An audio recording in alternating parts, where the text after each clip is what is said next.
আপনারা আমার পিঠা বানানোর যে ভিডিওটা দেখছেন তার যে লিস্টটা করছিলাম সেই লিস্ট অনুযায়ী কিছু কিছু জিনিস নিয়ে আসছি আর কি। অনেকগুলো বাসায় আছেই, আর যেগুলো আর কি অভাব ছিল আর কি, যেগুলো প্রয়োজন মনে করা হয়েছে সেগুলো নিয়ে আসছি। তার মধ্যে এখানে দুটা তাওয়া আছে, দুইটা দুই রকম। এটা কি বলে, ঢাকনা। ঢাকনা, আচ্ছা। আর গুড় আছে, চাউল আছে। চাউলটা নিয়ে আসছি, চাউলটা ভিজাবো নিজের, এর সাথে আরো চাউল, আরো দুই ধরনের চাউল মিক্সার করে ভিজাই নিজেরই আটা বানাবো।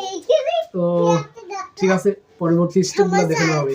রহমানির রহিম। তো আমরা এই যে আলো চাল যেটা বলে, আলো চাল বা আতপ চাল, এটা নিচ্ছি। একটু দাও।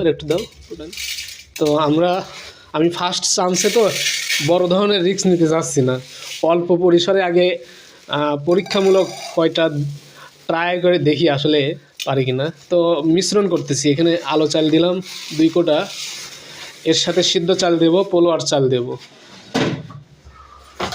তো আমরা আলো চালের সাথে সিদ্ধ চাল দিলাম।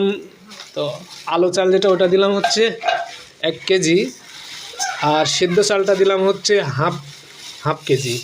আর এখানে আমরা পোলোয়ার চাল অ্যাড করবো আর কি। তো আমরা চিনি গুঁড়া চাষি যেটা স্কোয়ারের, এখান থেকে পোলোয়ার চালটাও দিব আর কি। একটু দাও। তো পোলোয়ার চালটা আমরা হাফ কেজির কম নিলাম। তো এগুলো এখন আমরা মিক্সার করছি আর কি, পরিমাণ মতো নিয়ে মিক্সার করছি। এখন এগুলো ভিজাবো, হ্যাঁ, ভিজায় রাখবো অনেক সময়। রাখি। তো কয়েকটা ধোয়া দিয়ে তারপরে আমরা ভিজায় রাখবো। ভিজানোর পরে স্টেপটা আবার আপনাদেরকে দেখাবো। তো এখন এখানে রাখছি। তো আমাদের যে চাউল ভিজায় রাখছিলাম সেই চাউলটার কি অবস্থা এখন আমরা দেখবো। চাউল দেখবো কি অবস্থা হয়েছে আর কি। মোটামুটি ভিজে গেছে।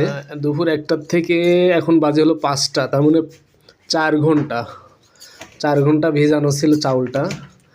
তো এই চাউলটা এখন আমরা এখান থেকে পানিটা নিংড়ায় নেব আর কি, পানি যেন না থাকে। এরপরে চাউলটা শুকাইতে দিব, পানি নিংড়ানোর জন্য এর একটা প্রসেসিংয়ে দিব।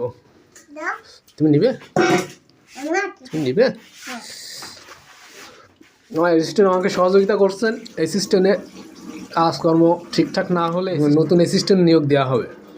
ওড়নার কাপড় আর কি, অনেকটা পাতলা। এখানে পানি নিংড়ানোর পরে এইভাবে যে শুকাইতে দিচ্ছি আর কি, টেবিলের উপরে, খাওয়ার টেবিলের উপরে, ওড়নার কাপড়ের উপরেই মোটামুটি একটু শুকায় গেলে ওই আমরা এখান থেকে নিয়ে আমরা ব্লেন্ডারেই আটা করব। তো নেক্সট